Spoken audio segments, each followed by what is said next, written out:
Hard to forget. I'll be outside. Adios. Ciao. Might as well take care of you. Ciao.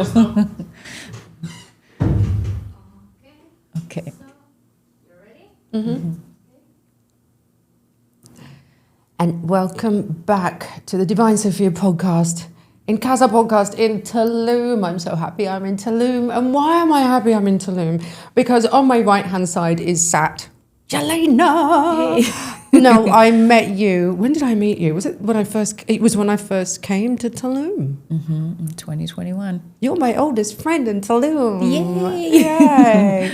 So, okay, I'm going to tell you how I met Jelena. So I had gone to Kalakmul, which is a pyramid site, and it was during lockdown, and I normally feel a lot of amazing energy at these pyramids, and this particular pyramid, I was just like, I don't feel any energy here, cursing my angels like, why did you bring me here? The energy is dead. I literally used the word dead. Came back to my hotel and I didn't feel very good. My whole body was aching. And the next day I'm like, I need to see someone. You know, my body is in pain. It's aching.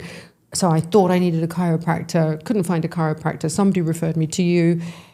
Ended up walking into your garden because you were working from home. There were these beautiful, was it 2 dogs or 1 dog? 2 dogs. Beautiful doggies who greeted the me welcoming first. committee. Yeah. And then you came out and you can take it from there. What you remember what you said to me? Yeah, I said you did not come alone. You Yeah. came in with a whole bunch of people. Yeah. And I said to Jelena, what do you see? Mm-hmm. I felt a lot. It felt like walking into a different space. You know, when you walk out of a dream into reality, and it felt like that. And I mean, we couldn't have a regular, hello, how's it going? What's up? Conversation. It immediately went into, wow, you did not come alone. Yeah. And then I said to you, what did you see? And you said, I see a whole bunch of angels. There's an army behind you. And you said, I need to sit down. Mm-hmm. So you sat down Mm-hmm. and we had a conversation.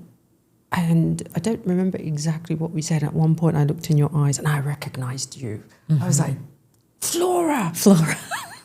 Goddess Flora, you're the goddess of flora, fauna, and midwifery. And then I activated you. Yeah, the codes. Yeah, so I get codes that come into my body. And those codes were for you. Mm-hmm. And then you were activated. What else do you remember from that? I remember that these were interesting things, like the door had just opened for you. I did not go and get the door. It was just open. And Yeah. it was, for me, you know, being in a state of, okay, this is my work. I welcome people. I have a speech. I connect. I listen. And immediately it didn't seem like a regular work day. It didn't seem like a regular, I can control the situation. It was wow. It was incredible. And it filled me with a lot of awe and not understanding what was going on at the same time. Yeah. But I was really intrigued by you, and I'm so happy that we met. Yeah, me too. Mm-hmm. So I think after about half an hour of, I mean, I'm saying, yeah, that happened. Now after that, it wasn't like that because I just had this great remembrance of who you were and what you did and the power that you were. And when I say words like power, the power that you were is so beautiful. It comes with great humility, you know. And then when I finally lay on your bed and you started doing work on me, tell me what you remember about that. Well, I started with your neck and obviously your shoulders. By the time I got to your hands, it was a lot of energy, and you kept saying, pull them out, the souls, Yeah, so the babies. Babies. I then started to see the babies. So the dead energy I was feeling in Garakmul was all the sacrificed babies that had jumped in my body because the souls still remain there when they're sacrificed. They can't leave. And they had to come out of my body, and you had to do that. You were the only person who, in the entire universe, I believe, that could have done that, which is why we were guided to each other that day. Yeah, it was interesting. How did that feel for you? It felt new. It felt comfortable, and parts of it were like intimidating because I felt like I was being watched. By angels. Yeah. That was interesting, you know. It's like I've done some public speaking, I've taught classes, I've spoken with people, but it felt like being observed. Yeah. But it was okay, because for some reason you were there and I was there and we were connecting, and we did what we needed to do. It was a mission. It was a mission. Yeah. And I believe that you have more than the mission you had with me, although that was an important mission. You tell people what you do. How would you describe what you do? I can't describe it. Well, by trade, I'm an osteopath, and I would call myself a movement-based therapist and coach. I obviously, over the last 20 years, I've touched people, I've taught people, I've coached people, and I coach people to come back to themselves, have fun, and recognize that everything that has been done unto them by their mind or their story or whatever the experiences they've had can be undone if there's a will. And usually I work with the will through, fun activities like poking them around a little bit, working on the body. I also obviously teach classes. I teach movement classes, which are so much more fun than anything I could have imagined. When I got into, so I've been a yoga teacher for over 20 years, and it was an immediate. It was like a push a button, and I had to do this. I've always been a yoga teacher. It seems like, except I didn't know what I was going to learn. And but over the last 10 years, integrating therapeutics, energetics, and breath work with yoga, from a perspective of I understand the clinical aspect, I understand the energetics, and as best at my age with my experiences, it's coming into a really nice integrated form that is a dynamic class that helps people repattern their movement and their mindset about movement. Why? Tell me why that's important and what that actually means, because you say to reset the mindset about movement. Now, that's a grand statement. It can mean many different things. So what does that mean to you, and how do you do that? Yeah. To me, it means, and this goes back years ago, when I came to Tulum, I had some pretty intense injuries, and the story was, I have an injury in my hip. Therefore, there's an option A or option B. Neither one fit my personality or my character, and I did not feel good with story A or story B or option A or option B. So I came to Tulum and started swimming, speaking Spanish, and unbecoming myself.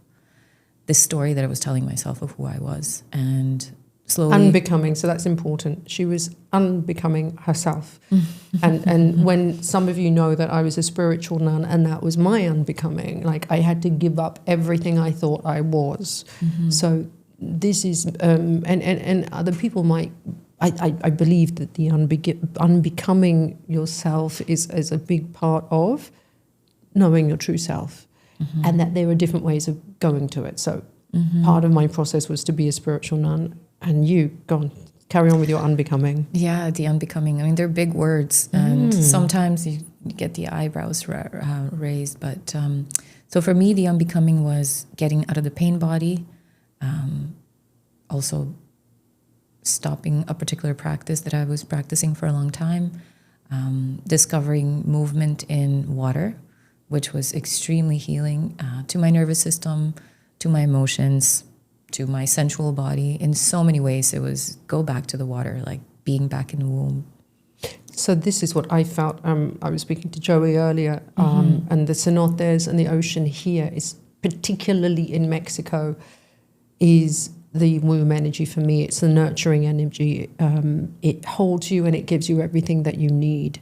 And I feel that with the water here. It's a coming home, right? That's why does it feel like that? And many people say, it just feels like home here. Yeah. Yeah. But the warmth of, you feel like home. Like honestly, like I'm looking at you because we haven't seen each other since I got here. So this is the first time, and I have so much love for you. I'm like looking at you. I'm like, that's my family. I love her. Yeah. I know it's interesting. Just come into here and like connect. Hi. We're having a real conversation. Yeah, we are. Yeah, that's so cool. Yeah. Yeah. So coming home, where to go with that. So being in water was so unraveling. There's so many wild things that happen. And I, you know, when I speak to my clients or my clients or my students, I say, what was the last time you actually went for a swim? Mm-hmm. And because being in water, being free, floating, when do we float? When do we just sense water on our skin? You know, the capacity of receptiveness, like the conduction of the salt water. So all of these elements, you know, if I go deep and I can go on tangents, but it's really, for me, that's what I realized. Wow, I'm unbecoming, unraveling. I'm repatterning myself by allowing Spanish to come into my brain and to take over my language skills. And I'm changing my personality because my Spanish is helping me to become that person that I want to be right now. And all those stories that brought me to Tulum, and some of them are heavy, I wanted to be a little bit, I wanted them to have less and less effect on my mental state and on my emotional state. Can I ask you, and you don't have to answer this, when you say some of them were heavy, what were some of those heaviness reasons? The reason why I'm asking is because there are so many people out there who want to unbecome, who want to find their true selves, and they just don't have that bravery. And sometimes it helps them to hear someone else's heaviness. You know, I'm very open about what's happened in my life and things that continue. So, yeah, I'm looking for the best ways to say it. When I was a child, I grew up in Bosnia, and we had a civil war. So there were aspects of my life or parts of my life where there was a lot of heavy stress, environmental stress, where you're going to die feelings every day. And then that disappeared. Then how did that disappear? Because, I mean, that's a huge thing to drop into a conversation. Yeah, and bomb. How old were you when this all started, that you woke up in the morning thinking, I'm possibly going to die because of the war? Yeah. How old did this start? I was 12 years old, and luckily my father and my mother made a great decision, and they got us out of the environment. I mean, I did spend about 8 months in a war zone. And what do you remember from that? I remember everything. Yeah. Because at that age, you're actually you're there. First of all, you're aware anyway, and secondly, it's not like, oh, I don't remember my first ice cream. We're talking about a war. Yeah, exactly. And it's pre-teenage years. I was still a kid, except my eyes were wide open and I was understanding and perceiving the environment.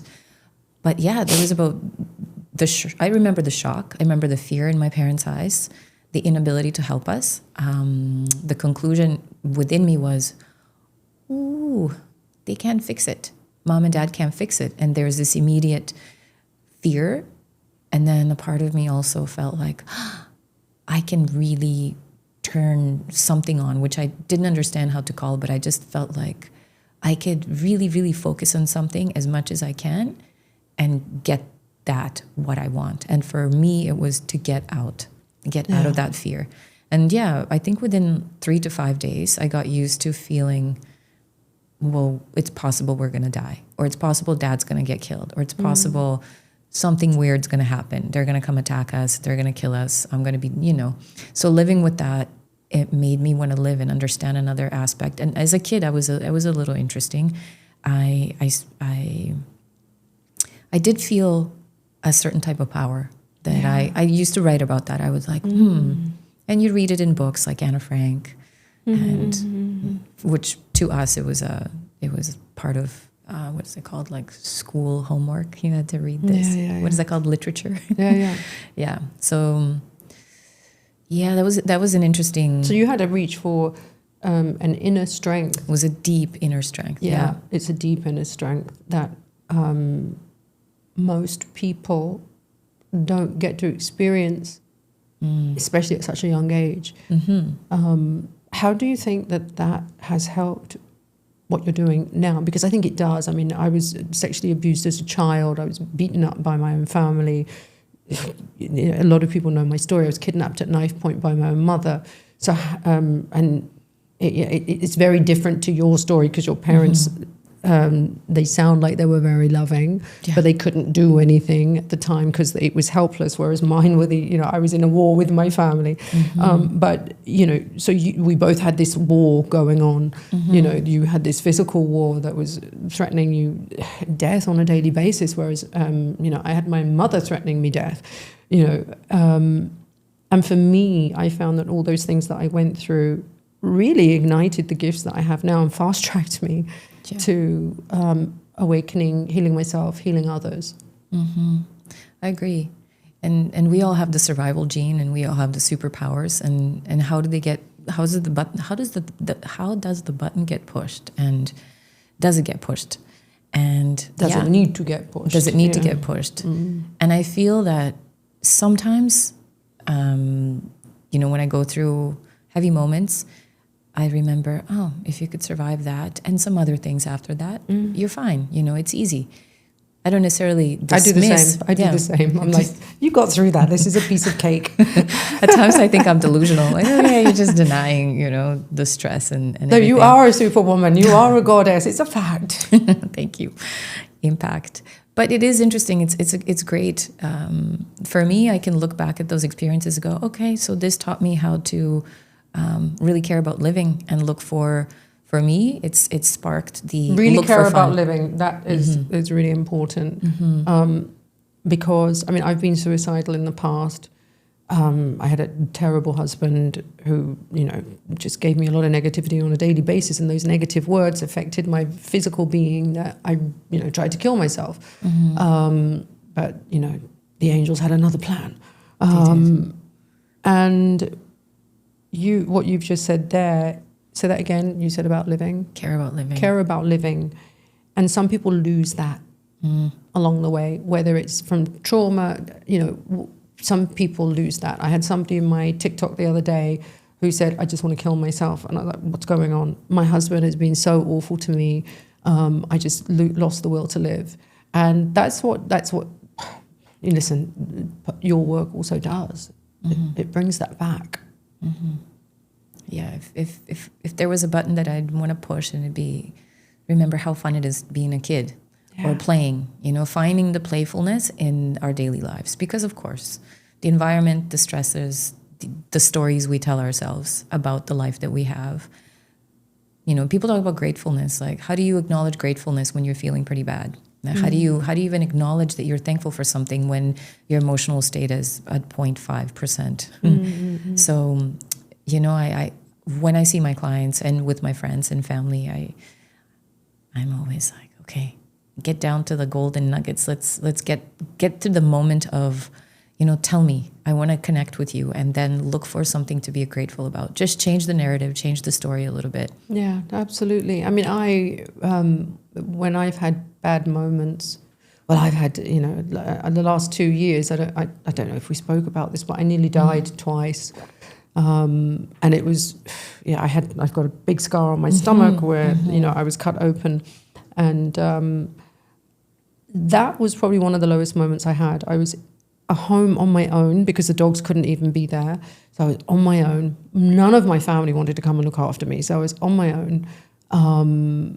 And I remember my cleaner came in. This is really sad when your cleaner's your friend. But it's not sad because, I'm friends with everybody. But when that's the person you have to rely on because, your family don't want to turn up.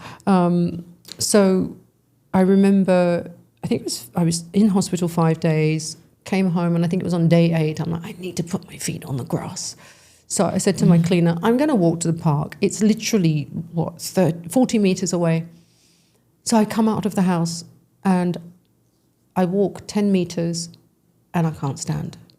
And I was holding onto the road sign, and it's the most scariest feeling I've ever had that I couldn't walk. It terrified me, and I couldn't move. Luckily, my neighbor was crossing the road. And she said, are you okay? I said, I can't move. I can't walk. I'm in pain. She knocked on my door, got the cleaner. They both walked me home. I went to bed. And that night, I was crying and I was in pain. And I called out to my off-planet family. I said, off-planet family, angels, help me. please don't let me lose my legs, please. And I was calling out. And at 3:30 a.m., I was visited. So I heard a voice saying, Sophia, switch a candle on. It was a beautiful, gentle woman's voice. And I'm like, they're here. And I switched the candle on, and I knew I had to be like half asleep. And as I was falling asleep, this blonde woman, similar hairstyle to yours, stood next to my bed with a girl who was blonde and blue eyes. And she was about 10. And they said, Elle, are we ready to start? And they started to do something. I came out of my body and I saw them do something, and the next day I could walk. And I fell asleep. So they came to help me. I experienced such pain and such sorrow. And it was like, at that moment I called out. Where do you find that hope? And I'm like, I know I have an off-planet family. I know there's angels that look after me. You guys help me right now. And it's okay to do that, because through my pain, and as a healer, as a guru, as a guardian, I'm the one everybody comes to. And because my parents weren't there for me when I was younger, I became very independent. I became my mother. I became the child. I have to look after me because no one else is there. And I'm sure that was a part of what you went through, because your parents had no choice. There was not. They couldn't stop the war for you. So I always relied on myself and never asked for help. This whole experience showed me who was there. My off-planet family, and then I had a friend in Italy who was like, you didn't tell me that you were having this operation? She, bless her, flew out, because I was putting very honest messages on Facebook, because people were so used to me being the teacher and helping. And then I was like, please pray for me, I'm scared. And people were sending me, people who, a couple whose daughter died 25 years ago, who was a friend of mine, I met them at her funeral, never saw them again. They sent me cards and sent me kind messages. And then Federica flew from Italy, turned up on my doorstep with her daughter and these other children who were like, surprise! I was like, oh my God, people love me. There are people who can be there for me. And that was something, something I had to learn. I had to learn that people will help me. I had to learn that I could call out for help. And I was humbled by the love I was getting. So, yeah. It makes me tear up every time I think about it. But yeah. Sweet. Yeah. How does that... You're resonating with that on some level. It's okay if we cry, Like the not asking for help aspect. Yeah. Do it. And I'll help you too. Yeah, because you're a helper. I like to think that I've gone past the carrying so much of other people's energy, but we give a lot of our energy to help other people because that's part of our nature. And we don't like to seem like we have a weakness.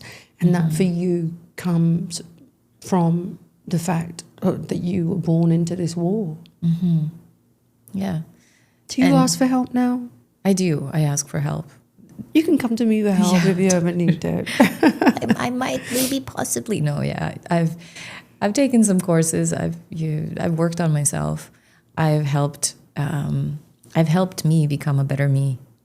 And then I said, hey, you got to ask for help. Countless Sundays. I have this thing where I go away to nature on Sundays. Yeah, I've seen your Instagram posts. I'm like, I have to come to Tulum watching your posts. Every Sunday. It's a God day.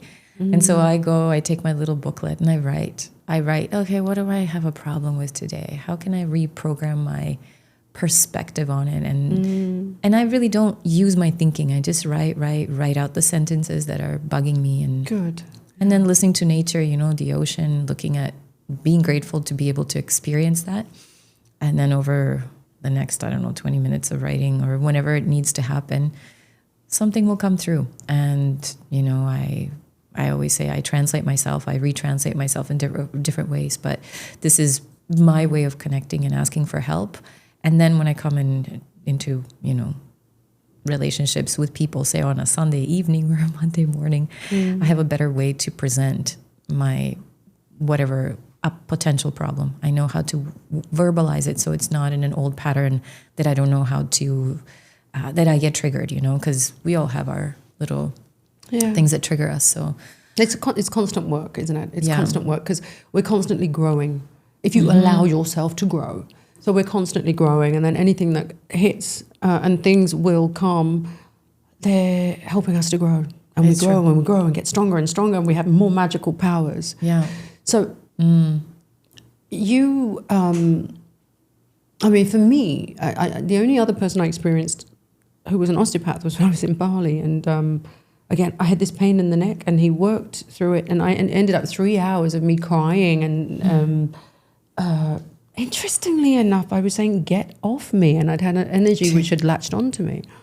And then it's interesting that you're both, but you're not normal osteopaths. Like the osteopath I see in England, they don't work like that. They don't work like... We jiggle more than just joints. Of course, of course. Now, if anybody wants to, first of all, experience your incredible healing and the work that you do, I'm going to put a link to her Instagram so you can contact her directly. And just tell me again, when people come to you, what sort of things do they ask you? Like I came with I was like, my body aches, right? And then that ended up being an incredible spiritual journey for both of us, so. Yeah. And it's not all like that, obviously. You must get the people who come in for sports injuries. Absolutely, yeah. And given that Tulum is a precious place where a lot of people come and sudden accidents happen, like I jumped in the ocean and I popped my hip, and then my knee did this and my low back, and there's serious stuff, but Tulum has its way of nudging you to work on yourself a little bit, even if it's a vacation. And then also a lot of people come here and look for ways to unbecome, maybe using a different language or become more themselves. So people people come with neuromuscular issues, problems, but mostly it's, I saw that you do something interesting. Like already they've come in feeling some kind of a connection potentially because of my story or something that I've, a post or a blog that I've posted. So usually it's a mechanical. Go ahead. I think it's a frequency. I think we are emitting certain frequencies, and you're drawing the people who can benefit from your healing energy. Obviously, for me, I Googled osteopath Tulum. Yeah, that's how I found you. There it is. Then it was Tulum, the universe guiding me to you. So, and you're absolutely right that Tulum has its way of bringing people together, and we're locks and keys, really. We help each other. And that's the magic of. It's not just Tulum. It's Akumal. It's the Riviera Maya, right? But it's a beautiful landscape visually, but it has an interesting configuration where it allows things to happen. Like living in Tulum, say, for a long time is intriguing. How long have you been here? Like 14 years. Wow. Yeah. And you're still loving it? Because you're in Aldea Zamar, right? Well, I'm about a kilometer away from the beach. A kilometer? Yeah, I know. Well, I've been to your place. Yeah, I have been to your place. Yeah. I mean, I lived in, I've been changing a lot of Airbnb, so I was in La Valletta, Aldea Zamar. I prefer Aldea Zamar. It's Aldea Zamar, you're right. Yeah, I prefer Aldea Zamar to La Valletta. So it is, Tulum is for sure this incredible vortex, and it's given me so much as it's given you. Do you see yourself ever leaving? It's I think I don't have the framework to express that. It feels good to be here. Yeah. When you say when you're on the path, I don't know who said that, but someone said it, and I'm just repeating it because it felt right. I'm like, okay, I could maybe steal this. Yeah. But when it feels right because I keep learning new things. Yeah. I keep being able to use my talents, and there's a lot of growth, and I really love growth. Complacency. Say I've lived in different plates. I've lived in different parts of the world, and I've tried different places, and it was beautiful and interesting. And yet here, I feel I have a really good mix of personal growth, obviously professional growth and so much learning, and I like learning, so I'm very growth oriented Me and very too, playful. Yeah. And for me to be next to the ocean it's everything for me. The fact that I can go for a surf in the morning and then I go to work and then I can do more activities. That's the life. That's the life. I mean, I've been watching your posts with MV. I mean, I am seriously looking at property right now. Yeah. I am. Well, I've been looking for 4 years, as you know. And your posts, just every time I saw your post, my heart goes, oh. She's still in love with this place. Yes, I am. Yeah, but also I'm like, I want to be there. I want to see that. So, your posts have really just kind of kept my dream alive. And again, it is a draw to come here. It is a frequency. And what I truly believe is that the land is calling those who strengthen the land, and the land strengthens us. Not just the land, the ocean, the water, the Maya. Mm-hmm. Yeah, it's interesting having friendships with the local people here. I love it. Yeah. Thank you so much. You're so welcome. Thank you for having me. Yeah, and we're going to do this again soon. Yay. Thank you. You're so welcome. Thanks. Oh, that was amazing. That was beautiful. That was so easy. Yeah, That was good. It was lovely.